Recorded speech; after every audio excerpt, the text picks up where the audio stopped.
урматтуу Самат Насырдинович. Бул жерде эме ошол мыйзам долбооруна өзгөртүү киргизип атканда ошол мурда минималдык болсо азыр физиологиялык нормаларга ылайыкташтырып өзгөртүп атасыздар, туурабы?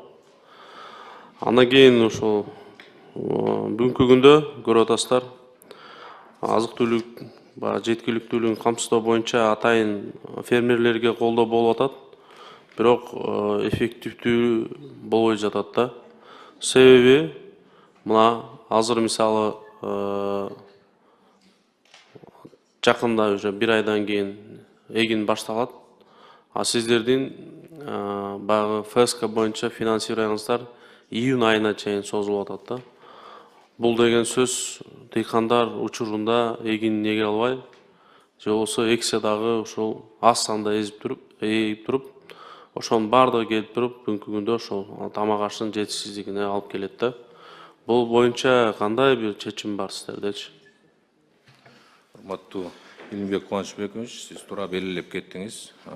Биздин министрлик тарабынан азыркы учурда 3 долбоор иштелип чыккан. Биринчиси бул агроөнержай комплексин кредиттөө 6% менен бул азыркы учурда иштеп атат. ФСК боюнча мынакей өткөн 5-күнү кабыл алынды. Бүгүн ушу бюджеттик комитеттен өткөндө эле мына буюрса ушу жуманын аягына чейин биз дагы шаштырып атабыз, ишке киргизебиз. Ал боюнча иштер алып барылып атат. Мындан тышкары бириккен товар өндүрүүчүлөр долбоору иштелип чыккан. Бул 8-10%тен ошондой эле кредиттик льготтук кредитке мүмкүнчүлүк түзүлдү. Ал кол коюлган декабрда, ал азыр иште жүрүп атат. 4-күнчү долбоорубуз бул ушу асыл тукум лизинг боюнча иш алып барып атабыз. 3%тик бул долбоорлор азыр ишке чыгып, Кудай буйруса мынакей 3 жума бир айдын ичинде ишке кирет. ФСК боюнча мындай азыркы учурда биздин зам министрибиз Мирбек Иманкадырович бүгүн өткөрсө эле ишке кирет. Бүгүнкү күндө азыр ограничение канча суммага чейин берип атасыздар ФСКны? Максималдуу түрдө канча сумма берип атасыздар? Эгер жеке ишкер болсо 500 000 сомго чейин. Ошол мурда 1 миллион сомго чейин болчу, туурабы? Ооба. Ошо 1 миллион сом менен алар бир топ баягы иштери алдыга жылып калмакта. Бүгүн азыр мына инфляцияны эске алганда эмне үчүн 1,5 миллион эмес, кайра 500 000 сомго түшүрүп койдуңуздар анычы?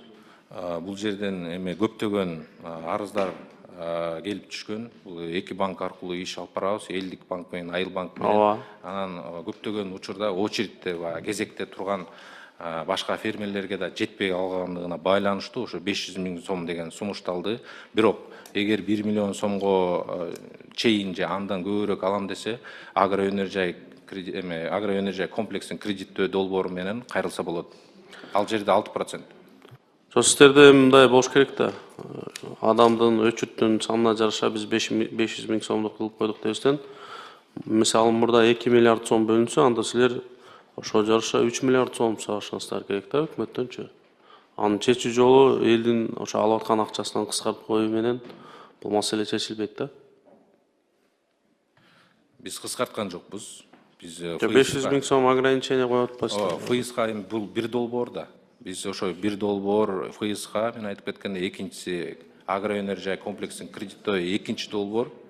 Анан жаңы дагы долбоор киргизип атабыз. Бул бириккен товар өндүрүүчүлөр, анан ошо асыл тукум лизинг маселеси. Ал жерде 3%. Бул жерде дыйкандарга мындайча айтканда 4 тармак, 4 багыт, 4 тандоо болот. Азыр ошо эгин айдаган дыйкандарга бүгүнкү күндө ФСК канча пайыздык ченемде бересиздер 25-жылы? 10%. Эмне үчүн? Бул мындай да, ФСК мурда 6-8% болчу эле. Ооба.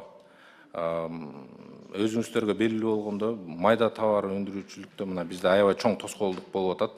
Азыр биз дыйкандарды бириктире албай атабыз. Ошо мындайча айтканда бириктирүү бир шарты, жолу ошо жеңилдетилген кредитке талаптарды ошо киргиздик да. Себеби мурун ФСК бул канча 12 жылдан бери жалгыз эле фермерлерге болчу.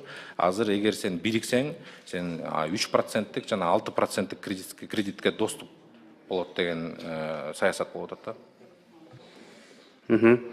Анан Сіздерде бүгүнкү күндө азыр ушул суу системасына, ирригацияга жетиштүү эле деңгээлде каражат алдыңыздарбы быйыл 25?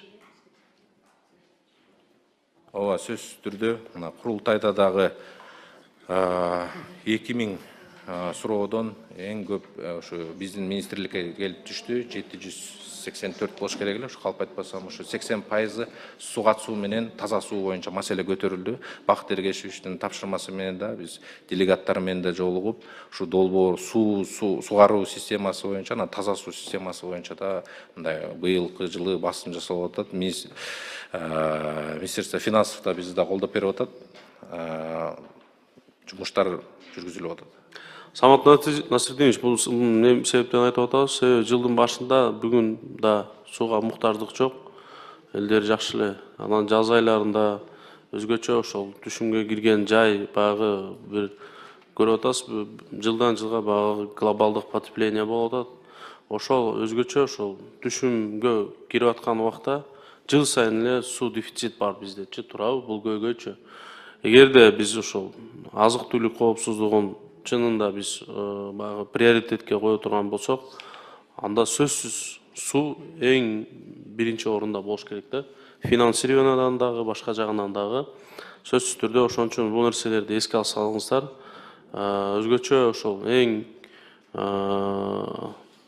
мындай жылда дефицит болгон жерлерге өзүңүздөр айткандай баягы заранее эле баягы суу берилгичейин эле каналдарын ошо бетонировать же болбосо бир атайын баягы БДРлер боюнча дагы бир жардам берсеңиздер, бул боюнча бир жакшы болмок, элге жеңилдетилипчи.